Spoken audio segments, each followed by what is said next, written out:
All right, what's going on, guys? I got my brother Phil in the house. I'm Arnell. We appreciate you joining us for episode 5 of the Falling Forward podcast. So, Falling Forward was created based on weekly conversations that Phil and I had as men dealing with topics that are sometimes taboo for us, and things such as emotions, but more broadly surrounding things around fitness, spirituality, marriage, parenthood, and all things business. So, we're going to get into the topic this week. So, here's a question for you guys to ponder. Is the one thing that you're currently holding on to worth missing your window of opportunity to elevate your life? So let me say this a little more clearly. Is the one thing that you know you need to give up more important than your spiritual, financial, and physical growth? Right. So today we're going to be asking the question of what we need to give up personally or professionally, meaning distractions and things that aren't aligned with our goals to get to the next level in our lives. So, Phil, I'm gonna let you jump in there, man. I said a lot. Uh, what does give up to go up mean to you, brother? You know, just tackling what you just stated, man, kind of in summary, what I just kind of heard, like, what's your priority? What's important to you in your life? What's your purpose? All of those things just kind of influence, our topic of giving up to go up. So for me, I would say, what's the price that you're willing to pay, or what will you sacrifice to achieve your goals? And Mm. that's kind of broad, but we can kind of tailor it down, but that's the basis of it. So, I'll just kind of start with one part.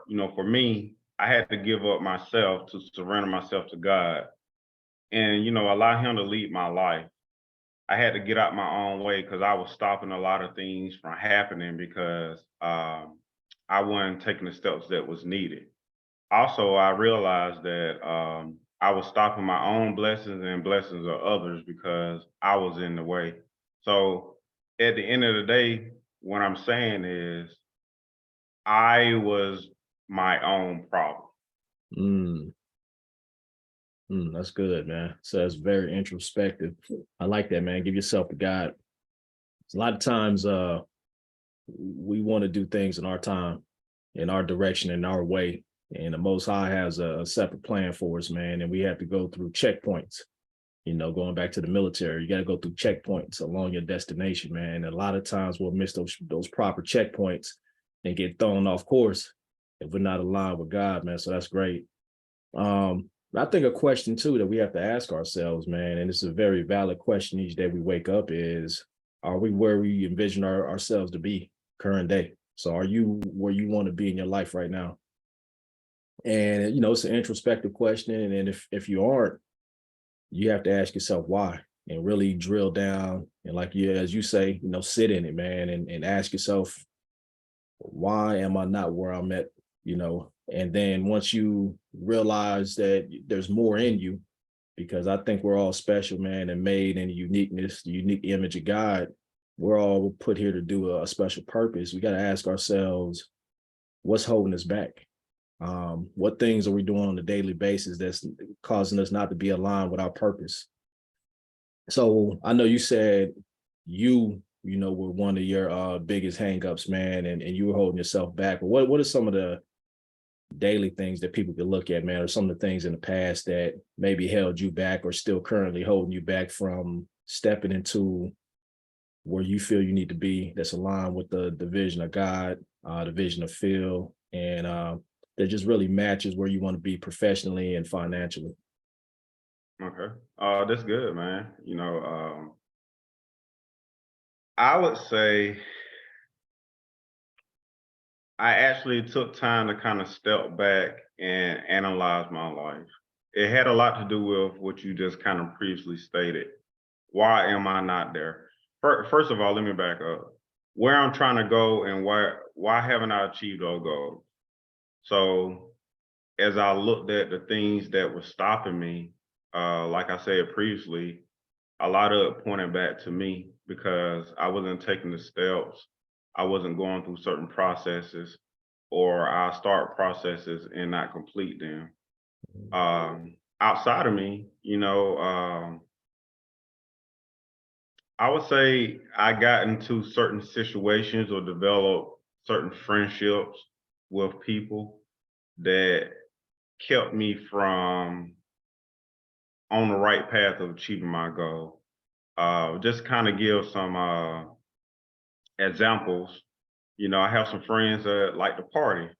They like to go out and stuff a lot, drink and stuff like that. And they would call me up or reach out to me. And what I do, I go out with them, drink, party and stuff. And the thing about it, things I need to take into consideration to achieve my goal, um, my mind was kind of cloudy. I wasn't focused and stuff.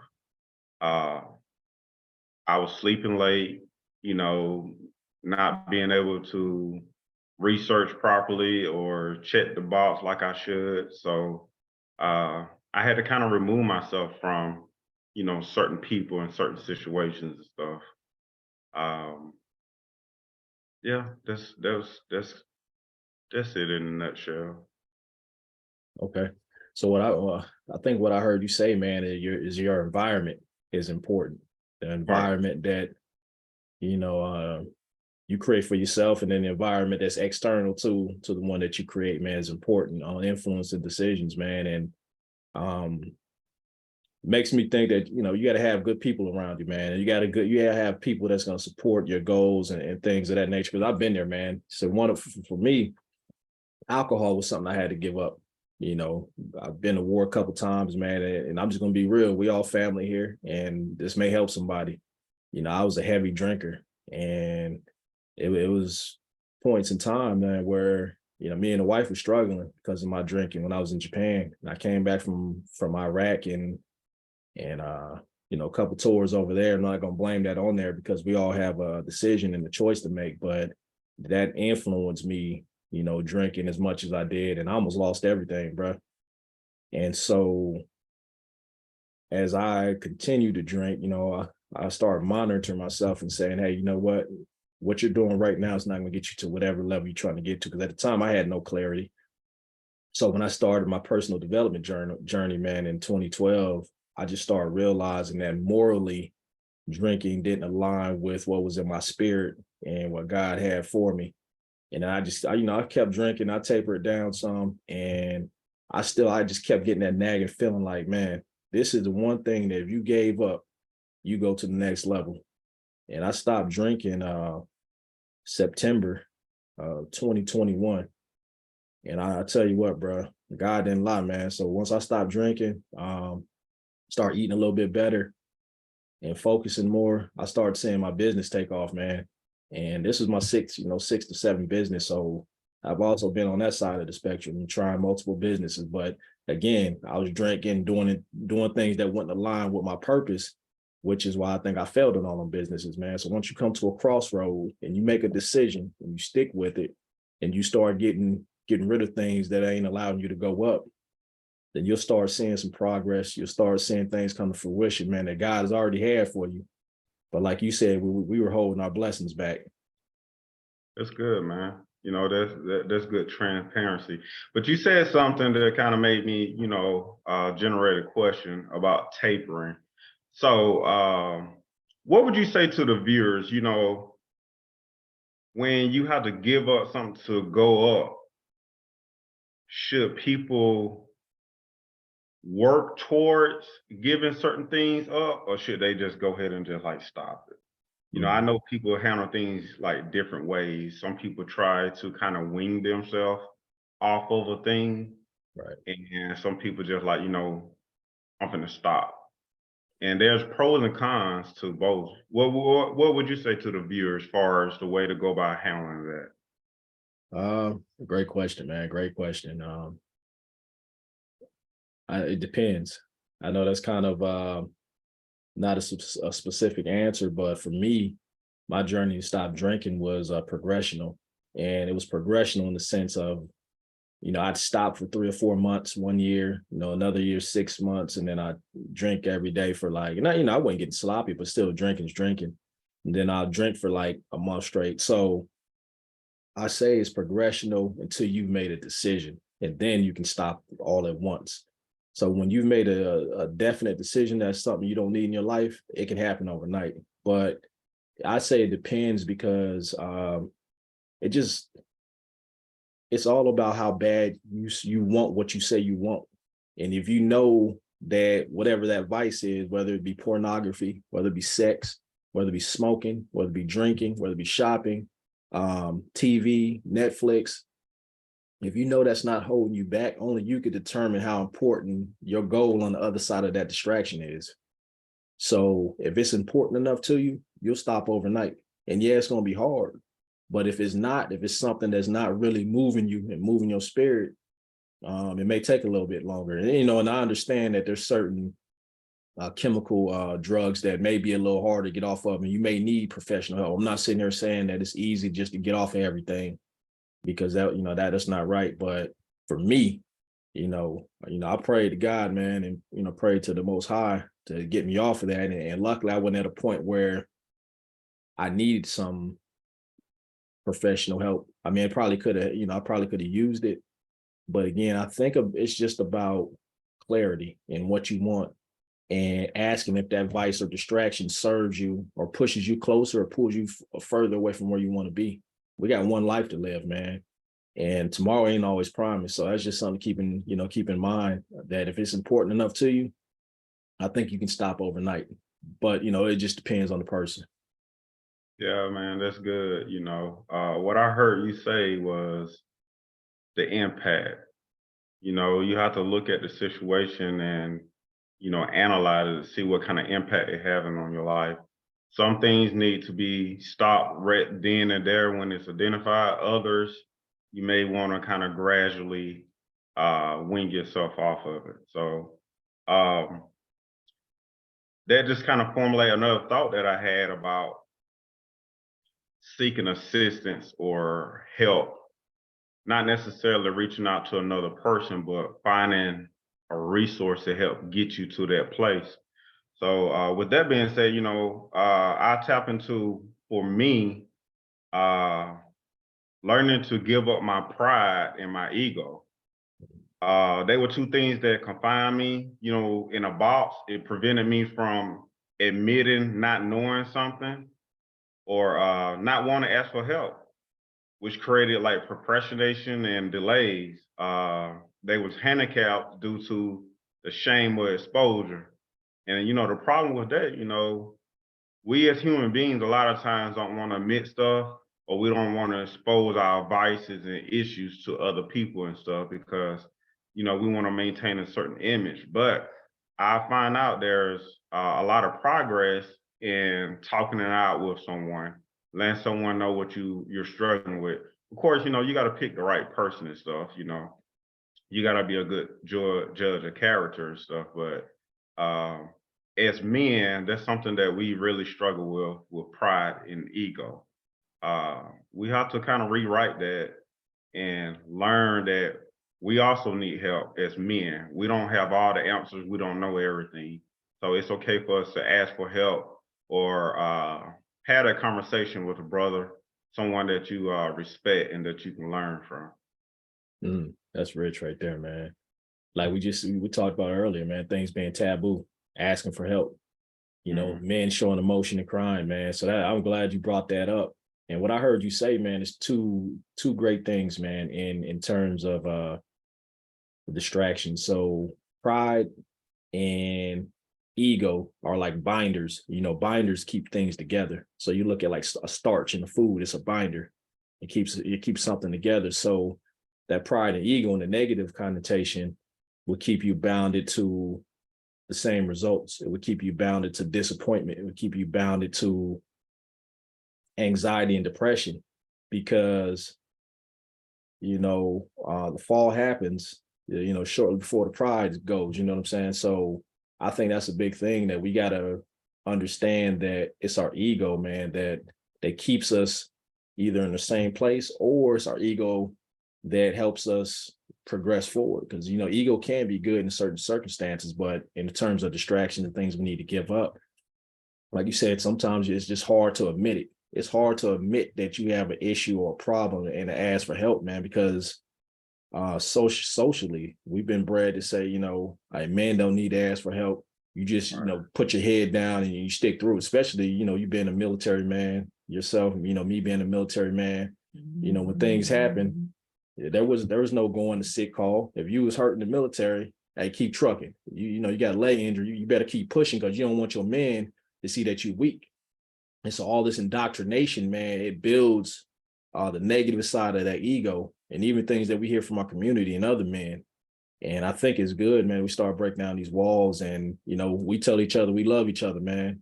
From a brotherly standpoint, and we should all, as brothers for one, and then two, we all progeny of the Most High. We all children of God, man. So that should be another reason that we should be able to express our emotions as men. So yeah, I think that was great that you brought that up, man. And pride and ego, you got to know when to calibrate and adjust, and you got to know when to use it, and when it's getting in front of you and keeping you from going up. That's good, man. So let me ask you this, Phil. When you recognize that there's an issue, well, let me step back. How do you recognize that something is holding you back? Like, whether it be a relationship, how do you recognize a distraction when you're in the center of, you're the nucleus, of that particular situation? When you're in it, it's hard to see because you have people around you saying, hey, man, you telling me you want this, but you got X, Y, and Z going on. How do you realize that the distractions are actually deviating you from your goal when you're actually sitting in that environment, man, and you really don't see it yourself? Like, how do you recognize and start pointing those things out so you can move forward? If that's a clear enough question, like, how do you? So, simply put, at first, something like we previously discussed, what I do now is evaluate it to see if it's a credit or a debit. Is it adding to what I'm trying to do, or is it taking away? Is it a distraction, or is it inspiration, motivation to help me reach my goal? So if I have a goal that I'm trying to reach and I'm on that path of reaching that goal, how this situation influencing me to help me reach that goal, or how is this situation or person distracting me, taking me off path and stuff? So I just think, simply put, you got to analyze what these situations or people are doing in your life that surrounds the goals that you're trying to reach.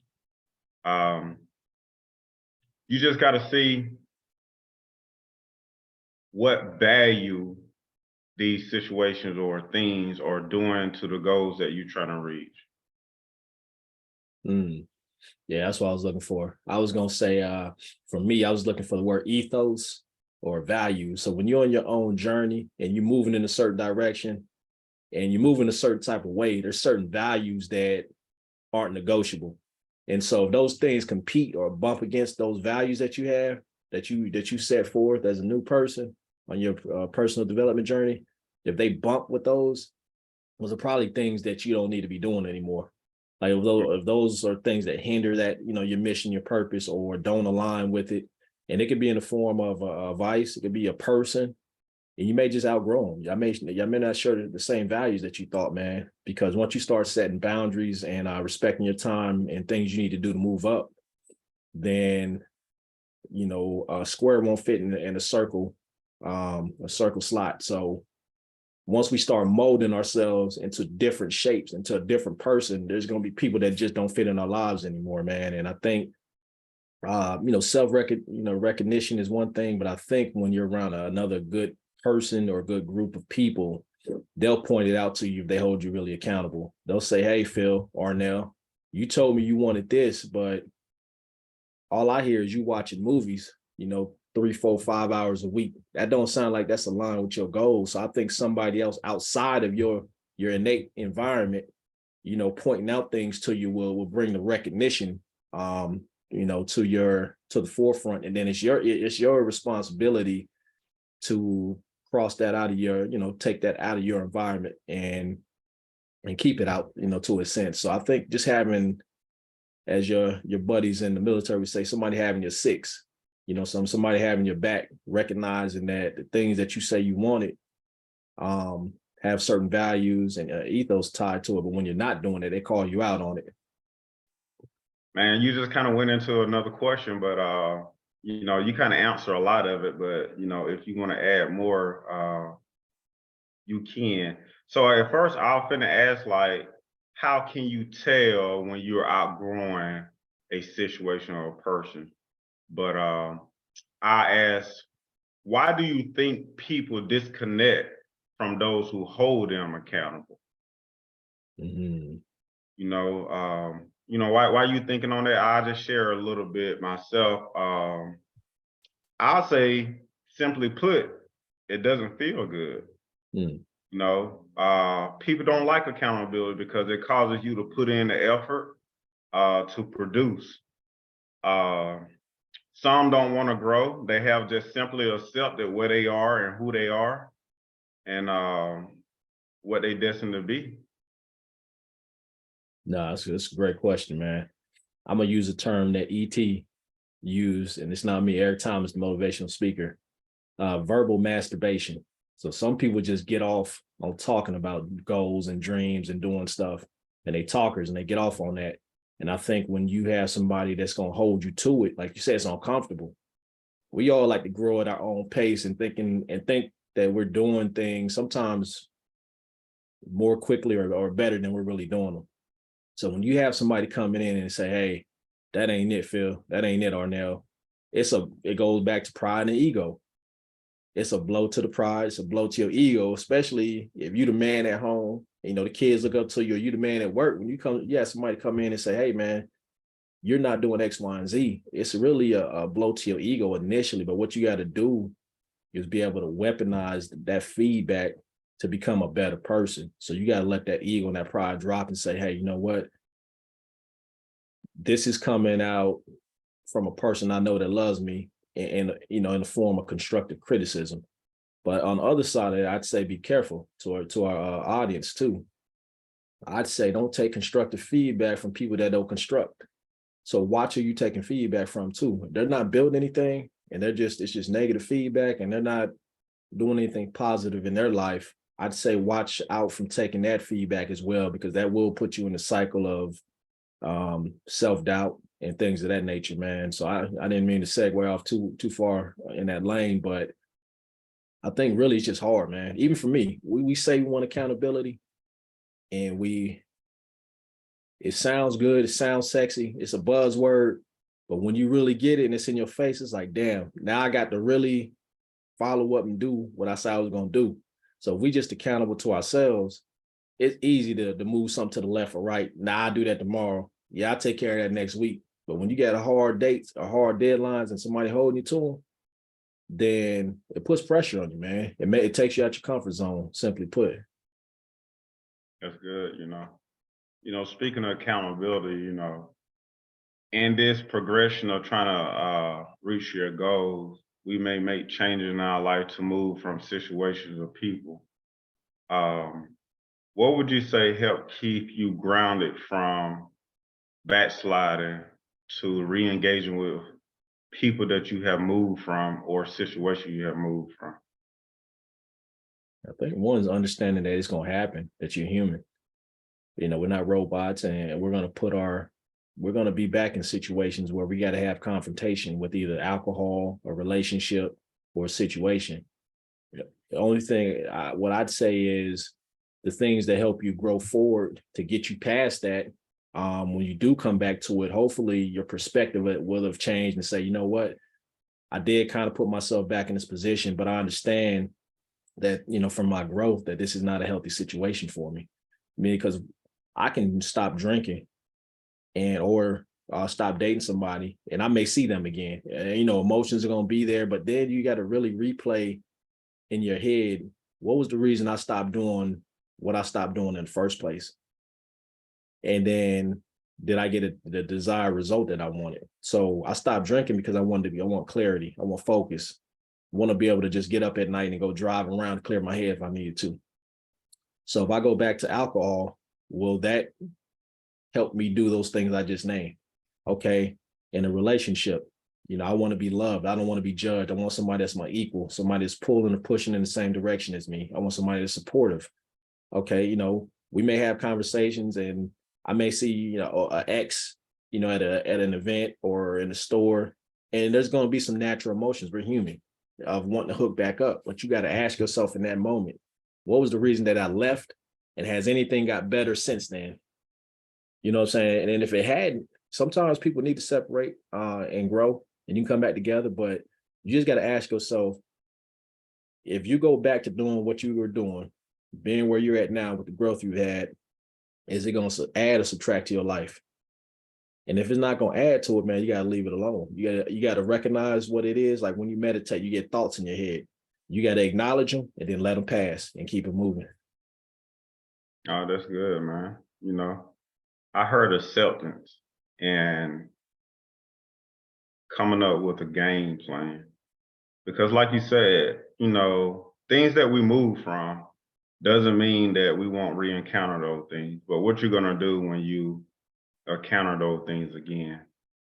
And it all starts with your mindset, because you can be in the same situation or with the same people, but a different mindset, and they get handled different. You can be stronger, not let those people actions or thoughts, feedback penetrate you like that, or those situations don't, engage you. So, with that being said, with my mindset, I use the example of going out again. When I realize that I don't need to be drinking like that, I'm still able to go to certain places with, certain friends, and I can still have a good time, but I don't really have to engage with all of that drinking to enjoy their company and enjoy myself, because, the enjoyment is more within me instead of a substance that I'm consuming to influence how I feel. Because I realized that the substance and stuff that I was consuming and stuff really was a setback. It wasn't helping me out. Actually, it was kind of like creating more issues and stuff. Um, so I just handle things different and have a different outlook. My whole paradox of thinking has just shifted. It changed, which just kind of help, birth my new perspective on life. I'm just not the old Phil no more. I had to remove myself. I had to give up the old Phil in order to become the new person, the man I am today. Mm. Man, that's good, man. And what I heard too, man, is knowing who you are.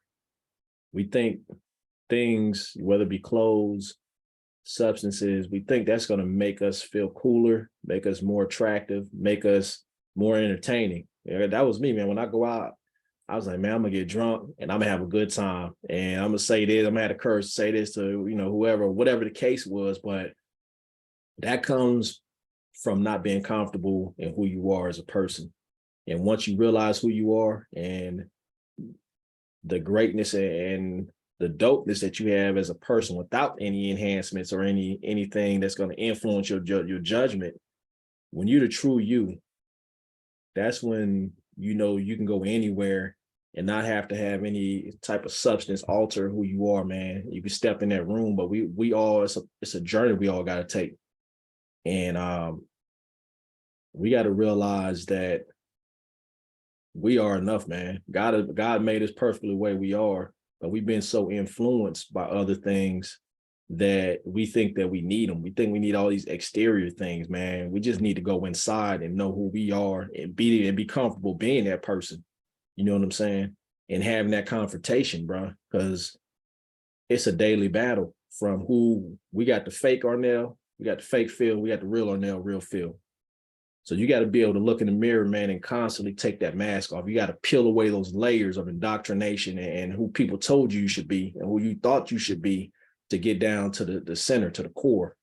And once you realize that, you'll start shedding layers, and them things that you are shedding, all those distractions, are those things keeping you from going up. And as you get to who you are, you set boundaries, you have a value system that's not gonna budge, and certain things ain't gonna align in your life anymore. So that's how you know you're growing. When you start shedding those layers of the exterior Phil, the exterior Arnell, and you start getting to the inner, then you can go anywhere, man, to your club, to the club and have a good time without drinking. You can go, somewhere and see your ex-girlfriend or your ex-wife and still be cordial and, be respectful and then not want to go back and not have any ill feelings about them. You'll have that love for yourself, man. And you can't give others what you don't have for yourself. You know what I'm saying? So. That's great, bro.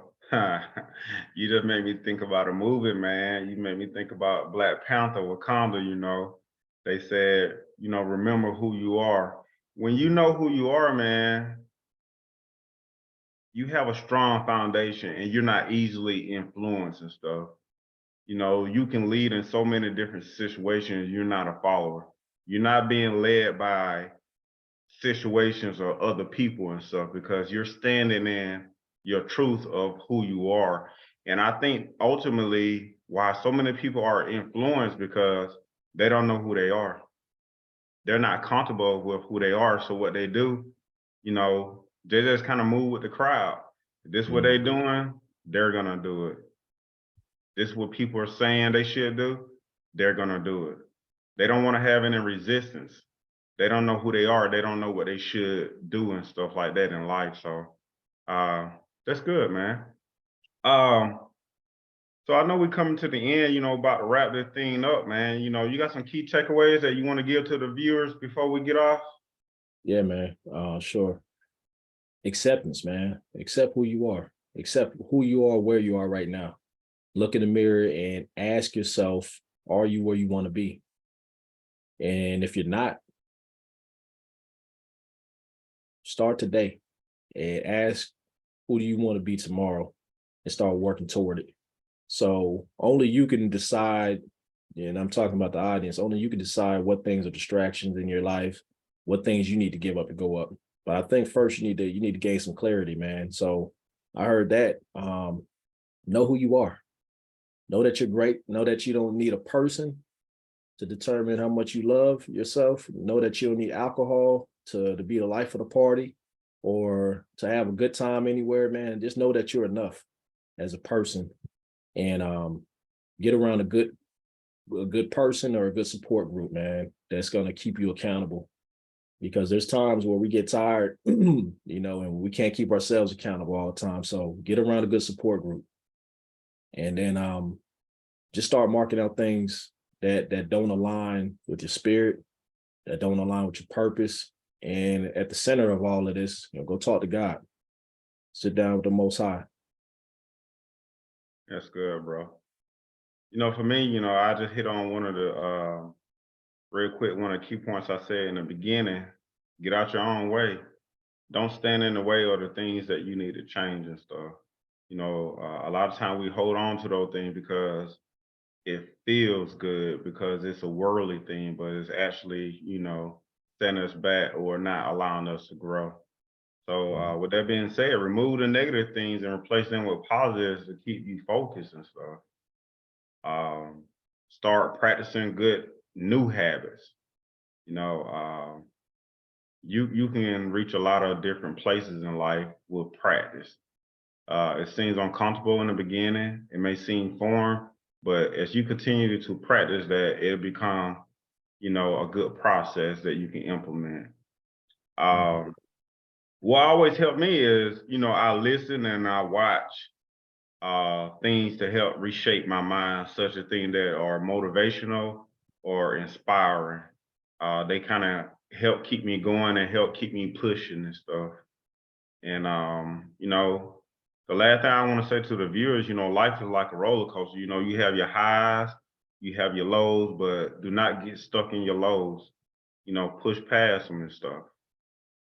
That's great. That's great, man. I got one last point, man. If somebody's looking at this podcast and saying, hey, I can't recognize any negative things in my life, just ask yourself, are you where you want to be? And ask yourself if the things that you're doing on a daily basis getting you there. If you're waking up at 8 o'clock in the morning, if you're staying up to 12 at night, you watch too much YouTube, if there's something you need to change, That's the first thing you start with. So that next day, you go into it, man, and start waking up, drinking a green smoothie. Just do one thing. It ain't got to be a whole lot of things. Me and Phil are naming different things that we've talked about, over a period of 3 years for one, and then just along our personal development journey. But start with one thing. And like Phil said, this is a roller coaster.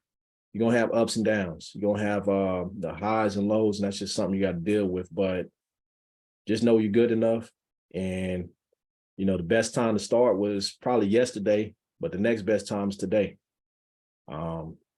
Life is not, it's not a thing that's guaranteed to you. It's somebody that didn't wake up today, young and old. So it is a privilege. So tomorrow may not come. So start today. And so, Phil, I appreciate your contributions and inputs as always for this episode, my brother, because the diverse thoughts, man, are always important in any conversation. Like we may have similar thoughts, but we may not agree on everything, man. And I think that diversity is what can reach different people, man, and have the hugest impact, man. So I greatly appreciate you for that, man. Likewise, bro.